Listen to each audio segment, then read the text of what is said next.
They found the boy at dawn, seated upright against the splintered trunk of a black spruce that had died 3 seasons earlier, his knees drawn to his chest as though he had simply paused to rest. Yet the snow around him was unbroken, a flawless parchment that had received no footfall since the last steady fall ended at midnight, and his small wool coat, once the color of dried blood, now bleached by moon after moon of frost, was fastened so high beneath his chin that the collar had rubbed the skin raw, a circular welt that looked for all the world like the imprint of a rope. His eyes were open, fixed on the horizon where the Kennebec River vanishes beneath the ice, pupils dilated as if he had watched something vast and soundless rise from the water and take possession of the sky. Between his cracked lips, a single splinter of pine had been inserted,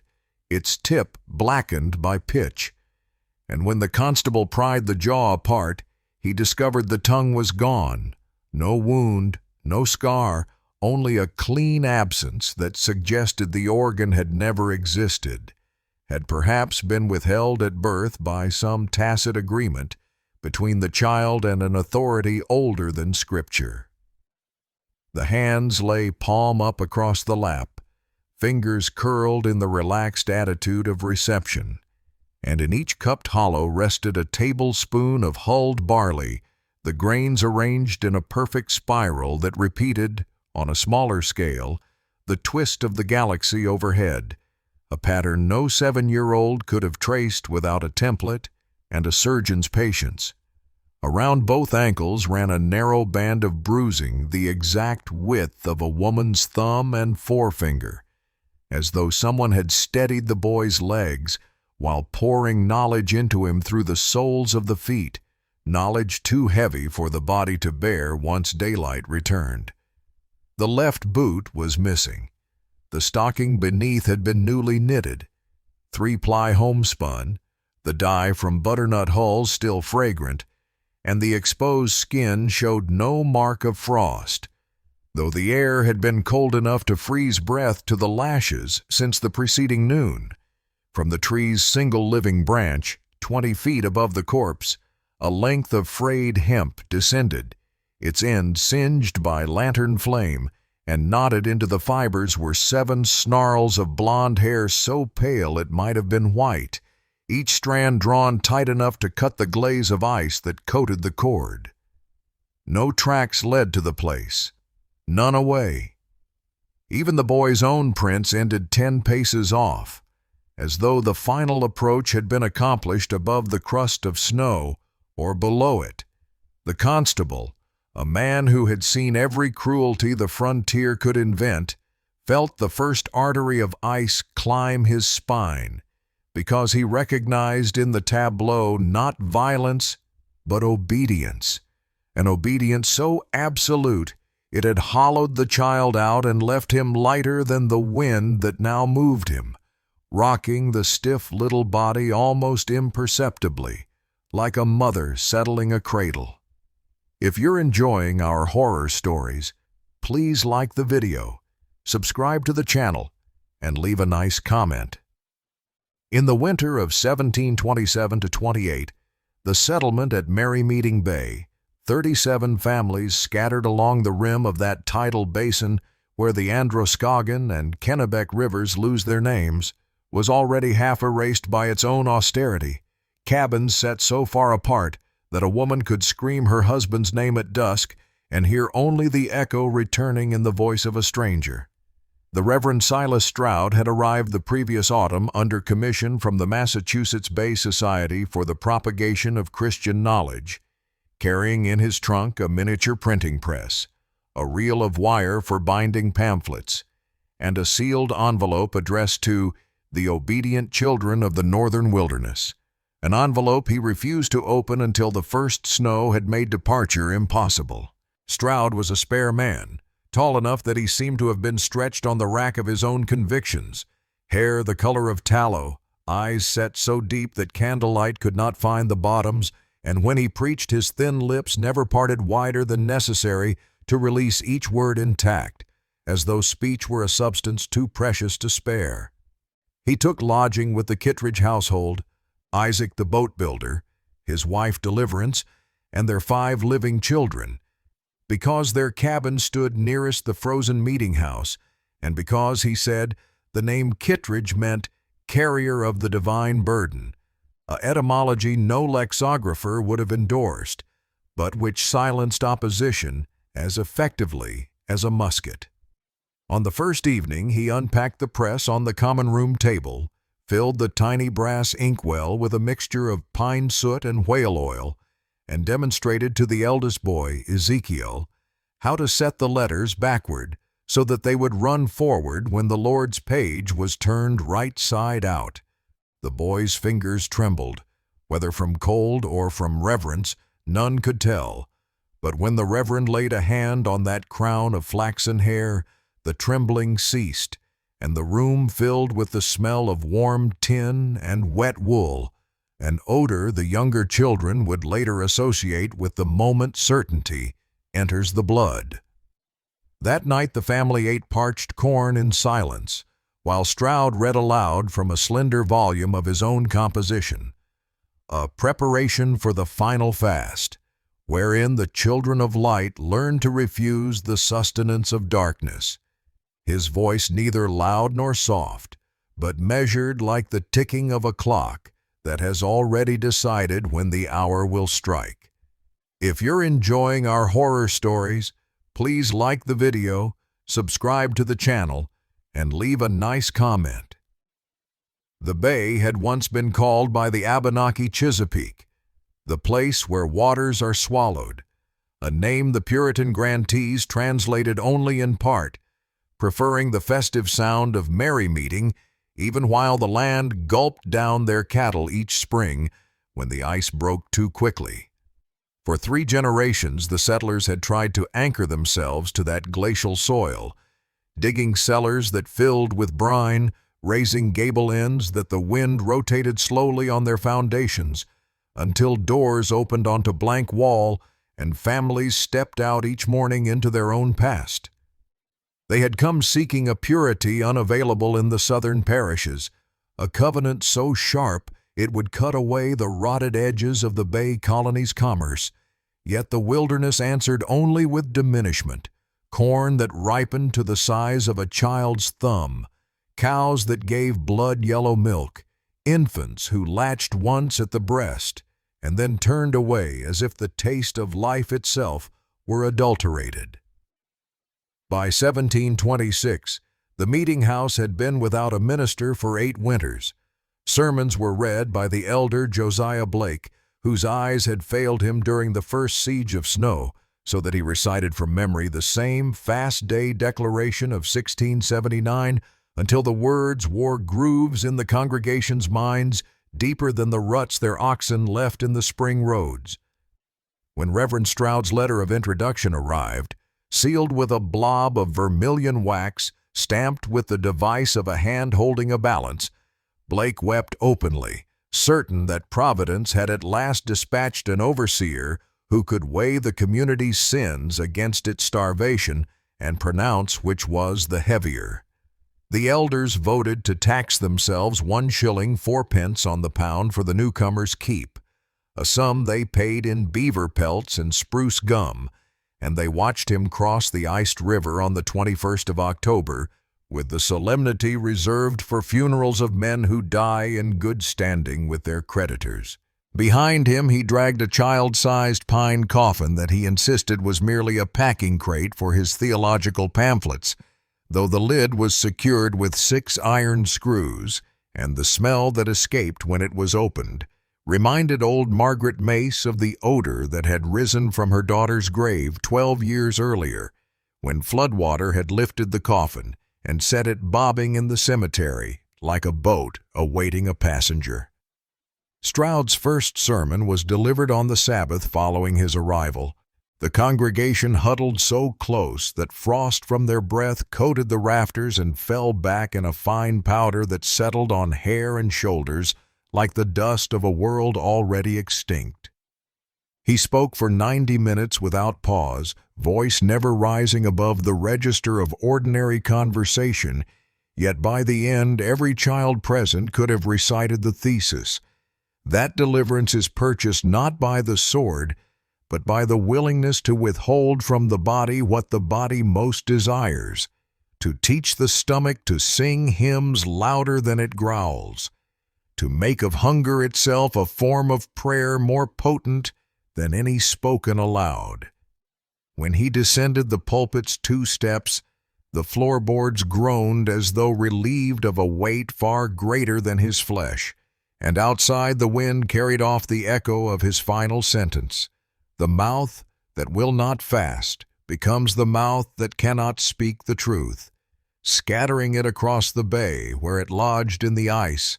Like a splinter, the river would spend the winter working inward.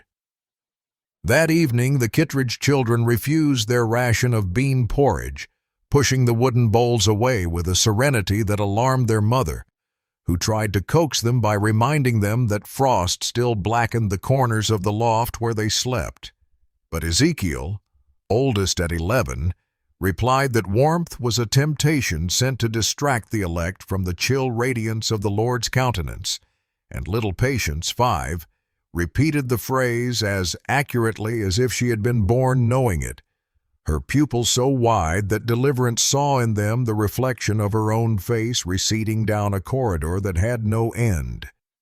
Within a fortnight, the Reverend had established a schedule of worship that divided the day into 8 offices, beginning at 4 in the morning when he struck a cast-iron triangle suspended from the Kittredge lintel, its note ringing across the snow plain so cold and thin that dogs tucked their tails and whimpered without knowing why. The family rose, washed their faces in snow water, and filed to the meeting house where Stroud read a chapter of the law, pausing after each verse so that the silence could settle over them like a call, then led them in an extemporaneous prayer that always returned to the same petition, that their mouths be kept shut against the intrusion of bread, their nostrils against the savor of roasting flesh, their very dreams against the memory of fullness. Afterward, they returned home to labor through the brief winter daylight, Isaac planing planks for a new sloop, Deliverance carding wool, the children copying verses Stroud had composed during the night. Yet none ate until sundown, and then only a measured cup of water thickened with a pinch of oatmeal, a ration the Reverend dispensed himself from a pewter ladle engraved with the words, "How sweet are thy words unto my taste." He stood over them while they swallowed, counting under his breath, and if anyone finished too quickly, he refilled the cup and required them to drink again, slower, so that the belly learned to distend at the pace of reverence rather than appetite. By December, the Kittredge children's ribs showed through their shirts like the slats of a ruined cradle. Their voices had thinned to reeds, yet their eyes acquired an unsettling luster, a polish that reflected the observer's own hunger. Back at him, distorted, enlarged, made prophetic. The Bay community watched this discipline with the uneasy fascination of passengers aboard a vessel who see another ship glide past with every soul on deck, calmly sawing at the hull that carries them. Some families attempted to imitate the regimen, but abandoned it after 3 days, when their children woke weeping in the dark, calling for bread with a desperation that sounded eerily adult, as though the bread were a lost parent rather than a food. Others whispered that Stroud had brought with him a contagion more subtle than smallpox, an idea that ate its way through the brain until the body obeyed, and they barred their doors when the Kittredge children appeared on errands, though the youngsters walked softly, spoke politely, offered to share even their meager ration, a generosity that felt less like kindness than like recruitment. The Reverend himself made no effort to expand the trial beyond the household of his hosts, yet his presence at the weekly lecture, when he sat in the front bench with hands folded atop the knob of his cane, head inclined as though listening to a music pitched too high for human ears, seemed to leach the color from the meeting-house walls, so that by epiphany the interior had grayed to the shade of old ash, and worshippers found themselves counting the rafters, measuring the distance between joints, calculating how long a beam might support its own weight, once the memory of leaves had been forgotten. On the 20th of January, the day the river ice spoke aloud for the first time all winter, a report like distant cannon that sent crows wheeling above the spruce,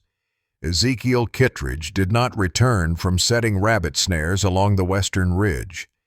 His footprints ended at the lip of a frozen kettle hole, a perfectly circular depression the size of a wagon wheel, its surface glazed so smooth that it reflected the sky like a lidless eye. No break in the crust, no disturbance of the snow, only the final impression of his bare left foot. He had lost the right boot 2 days earlier and refused the offer of an extra, angled inward as though he had paused to admire the symmetry of the place before stepping upward into air. Searchers spread across the marsh calling his name until dusk, their voices growing hoarse, returning home one by one with the slack expressions of men who have mislaid not only a child, but the concept of childhood itself. Reverend Stroud received the news without visible emotion,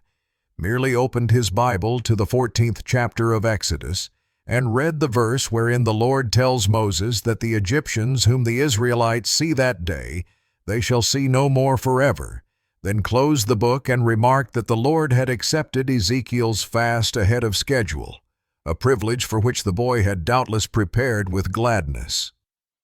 That night he required the remaining children to kneel while he anointed their foreheads with lamp oil in the shape of a closed circle, explaining that the mark would remind the mouth above it to remain as shut as the grave, since graves are the only vessels that never complain of emptiness. 3 days later, Patience began to speak in her sleep, delivering in a voice too mature for her lungs what the family later understood to be minutes of a meeting held somewhere beyond the ceiling, lists of names, dates of departure, ratios of barley to water considered most conducive to visions. Deliverance, frantic, shook the child awake and was met with eyes that had rolled entirely white, pupils vanished upward like moons eclipsed by the rim of their own sockets. When consciousness returned, Patience asked for her brother, not by name but by the phrase, "the one who has already entered the page," and she pressed her palms together as though closing an invisible book, a gesture so precise that her mother felt the air fold between the small hands, heard the faint rustle of paper that was not there. Stroud listened to the account with head cocked, then led the family in a prayer of thanksgiving for the gift of prophecy, after which he reduced the supper ration by half, explaining that revelation grows brighter when the organs of digestion are allowed to rest. He began to spend the nights composing at his small maple desk, the scratch of his quill audible through the chinking of the cabin, a sound like a single mouse gnawing at the beams that kept the sky from falling. Each dawn he carried a fresh broadside to the meeting-house door and nailed it fast with only one tack at the top, so that the paper fluttered in the wind like a sail that had forgotten the existence of ships, and passers-by read warnings that the day of ingathering approached, that the mouths of the faithful must be winnowed like wheat, that children who refused to close their teeth upon the world would be closed forever by a stronger hand. If you're enjoying our horror stories, please like the video, subscribe to the channel, and leave a nice comment. February arrived wearing the same color as the Reverend's coat, a gray so complete it seemed to erase the boundary between cloth and air, and with it came the first death that could not be folded into the rhetoric of privilege. Josiah Blake, the half-blind lay reader, was discovered in his dooryard face down against the grindstone, his right hand clutching a fragment of the broadside that had been posted the previous evening. The ink had run where snowmelt touched it, smearing the final line, "Blessed are they which do hunger and thirst after righteousness," so that the word hunger appeared to bleed into hurt, and the elder's frozen fingertips were stained black as though he had tried to amend the text with his own blood. His mouth was open, packed with sawdust from the pile he kept for sharpening tools, a mockery of the bread he had presumably yearned to taste, and the medical man who examined the corpse remarked that the lungs showed signs of having inhaled the dust while still warm, suggesting that Blake had been forced to breathe the substance or had chosen to do so in obedience to an injunction no one else had heard. The community's whispering turned overnight into a low, continuous murmur, the sound of many minds gnawing at the same bone. Yet when the elders met to discuss removing Stroud from the Kittredge house, they found themselves unable to propose an alternative host, as though the Reverend had already become a fixture of the landscape, like the ice or the dark, something that could be endured but not disinvited. Meanwhile, the remaining Kittredge children, Patience, Obadiah, and little Silence, age 3, continued to dwindle, their limbs elongating as if the body, denied horizontal expansion, sought to escape vertically through the joints, wrists and ankles protruding like the knots on a young tree that has grown too fast in a crowded forest. He had constructed of pine boards a small enclosure no larger than a bee-skep, its interior lined with pages torn from primers and almanacs, inked over with verses about the uncircumcised heart, and he required each child to enter the cave alone and remain until the next dawn without food, water, or light. Obadiah, 9, went first, walking unresisting into the dark that smelled of sap and dried saliva, the door closing behind him with the soft finality of a book snapped shut by a reader who has found the passage he sought. Throughout the night, the family knelt on the frozen floorboards while Stroud read aloud the genealogy of Adam through Noah, pronouncing each begat as though it were a nail driven into a coffin lid. And whenever his voice faltered, the wind outside took up the cadence, rattling the shutters in a rhythm that matched the Reverend's breathing, so that listener and storm seemed to share the same set of lungs. When dawn stained the eastern window, the door was opened and Obadiah crawled out, cheeks hollowed to the point of resembling a carved mask, eyes glittering with a joy so absolute it looked like terror stripped of its final disguise. He attempted to speak, but produced only a husk of sound, a rasp that carried nonetheless the shape of gratitude. And when deliverance lifted him, she felt his body buckle in her arms as though the bones themselves had been replaced by reeds, light and hollow and already singing the wind's own tune. Patience entered next, but before the door closed, she turned back, surveyed the kneeling assembly, and bestowed upon them a smile so serene it seemed to belong to a woman who has just watched her newborn laid in a cradle carved from the wood of the tree beneath which she first kissed her husband, a smile that said everything was proceeding according to a plan older than grief. The night passed slower than the previous, perhaps because the wind had fallen and the listeners could hear every creak of the boards that composed the cave, a sound like slow chewing, as though the structure itself were feeding on what remained of the girl. Stroud's reading turned to the 44th chapter of Jeremiah, the prohibition against offerings to the Queen of Heaven, and his voice dropped to a register so low it seemed to rise not from his throat but from the nail holes in the floor, each syllable ascending like smoke that has learned to crawl downward first, coating the legs of the kneelers with an invisible film of dread. When sunrise came, the door was opened and the cave was empty, its papered walls intact, no crack or seam through which even a child's body might have passed, only the faint odor of warmed ink and something sweeter, almost floral, like the breath of apple blossoms preserved in the memory of an orchard that no longer exists. Deliverance screamed once, a sound that began as a woman's cry and ended as the caw of a crow startled from its carrion, then fainted against her husband's shoulder, while Stroud closed the Bible and remarked that the Lord had accepted patience as a burnt offering whose smoke rose not to the nostrils, but to the heart, where it would mingle with the incense of every future fast until the entire congregation smelled of blossoms and burning paper. The town, roused by rumor, arrived in time to see Silence, the youngest, being led toward the cave by her father, Isaac, whose face had taken on the blankness of a man walking through a dream that has promised to release him only when the last child is delivered. Some among the crowd shouted. One woman ran forward and snatched the toddler, only to be restrained by two elders who cited the necessity of allowing every household to govern its own salvation, phrases that sounded suspiciously rehearsed, as though the debate had already been conducted and settled in some chamber not accessible to the ordinary voter. Stroud lifted Silence to his chest. She weighed so little that the motion seemed to require more effort to keep her from drifting away than to raise her, and whispered into her ear words no one caught.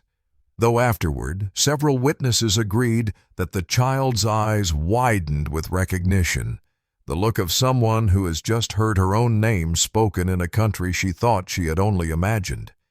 He placed her inside the cave, closed the door, and this time drove a single wooden peg through the hasp, a gesture so final it felt like the piercing of an ear that would never again be adorned with any softer ornament. The congregation waited, but Stroud offered no scripture, only the silence of a man who has at last arrived at the page where the story ends and finds the margin too narrow for footnotes. When morning came, he withdrew the peg, opened the door, and the cave was once again vacant, its paper walls now bearing a faint watermark in the shape of a small hand, 5 fingers splayed as though pressed there by a child trying to push the entire world aside. The mark was not printed. It had been left by the absence of ink, the moisture of the palm lifting pigment from the page, a negative image that suggested the child had departed not through fracture but through absorption, drunk by the text itself as parchment drinks the sweat of the hand that holds it. Isaac Kittredge hung himself 3 nights later from the cross beam of his half-finished sloop, using the same hemp that had once moored the family cow, an animal slaughtered the previous autumn because it gave milk too abundantly, its udder a daily reminder of excess. His body was discovered by Deliverance, who at first mistook the creaking above her head for the sound of her husband tightening the last plank against the season's melt, a hopeful error that lasted only until she climbed the ladder and saw the tongue protruding like a stopper drawn from the throat's own dark cask. She cut him down with the same knife she had used to divide the daily oatmeal, the blade so worn it required 3 saws to sever the rope, and when the corpse collapsed it knocked her backward into the sawdust that had filled Josiah Blake's lungs, so that she rose gasping, mouth gritty with the taste of another's death. The Reverend, summoned, pronounced the suicide a lamentable consequence of insufficient zeal, noting that Isaac's final act had been performed within sight of the river he loved more than the truth, a river whose surface still carried the reflection of the gallows tree that had not yet been erected, but which now seemed to hang above every horizon. Deliverance, widowed and childless in the space of a month, was observed to walk into the marsh the following dawn, and keep walking until the tide returned, her silhouette diminishing against the silver sheen of water that had once been ice, her disappearance recorded not as drowning, but as removal, the same term used for the children, as though the landscape itself were editing the settlement census, one name at a time. March brought thaws that turned the meeting-house yard into a bog of pulp-printed paper. Broadsides Stroud had posted, now dissolved into illegible fibers that clung to boots and wagon wheels, migrating through the town like seeds of a scripture that had forgotten how to spell salvation. The Reverend continued to preach, though attendance dwindled to 6 souls who sat as far from the pulpit as the walls allowed, their eyes fixed not on him, but on the single window that framed the Kittredge cabin, now shuttered and sagging like a face whose eyes have been sewn shut. He spoke of the remnant, of the winnowed few whose faith would be counted not in descendants, but in absences, and he produced from his coat pocket a small notebook in which he had recorded the precise weight of each child before and after their enclosure, demonstrating that Patience had lost less mass than Obadiah, silence least of all, a calculation he offered as proof that the youngest had been the most perfectly refined, the closest to the translucence required for passage. The congregation listened without protest, perhaps because argument required more nourishment than remained in their bodies, perhaps because the very air had grown heavy with the odor of paper rotting under snow, a smell indistinguishable from that of lungs slowly digesting themselves. On the first Sunday of April, when the river broke with a roar that rattled the meeting-house beams, Stroud announced that the time had come for the community to enter its own cave, to seal itself against the intrusion of spring, to fast not for days, but for the space between one epoch and the next, a duration he declined to specify, saying only that it would become apparent when the last mouth closed of its own accord. No one obeyed, yet no one removed him. Instead, they left him in the meeting-house at nightfall, locked the door from the outside, and returned to their cabins with the furtive haste of children who have buried a doll they half believe will sit up and accuse them. Through the chinks they watched the glow of his candle move along the walls like a planet traversing the zodiac of a sky no longer theirs, and they heard the scratch of his pen, a sound that persisted even after the candle sputtered out, as though the words themselves had learned to write without the mediation of light or hand. At dawn the door was found unlatched, the interior vacant, the pulpit replaced by a structure of planed pine that resembled both coffin and cradle, its lid secured by a single peg identical to the one that had sealed Silence's cave. Inside lay a manuscript of 40 pages, each inscribed on both sides with a script so minute it could be read only by holding the page to the eye like a lens, and at the top of the first sheet ran the title, The Morbid Scripture of the Fasting Children, being a true account of how the mouth learns to swallow its own voice. The final page bore a watermark in the shape of a small hand, 5 fingers splayed, surrounded by 7 spirals of barley arranged like the petals of a flower that opens inward rather than out. No record survives of the manuscript's contents beyond the fragments quoted by the coroner, who examined it before it was committed to the hearth fire, fragments that turn the reader's blood to water even at second hand. Recipes for bread that requires no grain, instructions for folding a child so that she fits inside the horizon, a map of the river drawn without ink so that it can be read only by thirst. When the flames took the pages, they burned with a blue luminosity that etched on the meeting-house ceiling the silhouette of a man dangling from a beam, a silhouette that remains visible to this day whenever the rafters sweat, expanding and contracting with the seasons like a lung that has learned to breathe the same death over and over. The settlement endured, though the census of 1732 records only 19 souls where 37 had once stood, and the margin beside the missing names carries no explanation, only a single word repeated in the hand of the same clerk, removed. The Kittredge cabin fell inward during the first gale of November 1728, its beams settling into the cellar hole that had never stayed dry, and by spring the wreckage was overgrown with a vine whose leaves resembled pages torn from a book, veined like paper, edges serrated as though by impatient fingers. Travelers following the old post road sometimes report seeing, at the hour when afternoon begins to reconsider its brightness, a file of children walking single file along the frozen rim of the bay, their feet leaving no impression, their mouths closed upon something that bulges slightly at the cheeks, as though each carries beneath the tongue a secret too heavy to swallow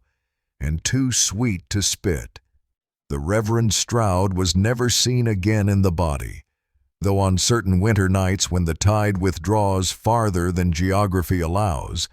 the ice emits a voice that recites the genealogy of every hunger that has ever inhabited the county, a list that ends always with the same name, spoken not aloud but directly into the listener's mouth, a name that tastes of lamp oil and barley and the faint ghost of apple blossoms. If you stand at the place where the Kittredge dooryard once lay, you can still find beneath the moss a scattering of barley grains arranged in a spiral, each grain hollowed to a husk so light that the mere act of noticing is enough to send it drifting upward, where it vanishes against the sky like a star that has finally learned to fast.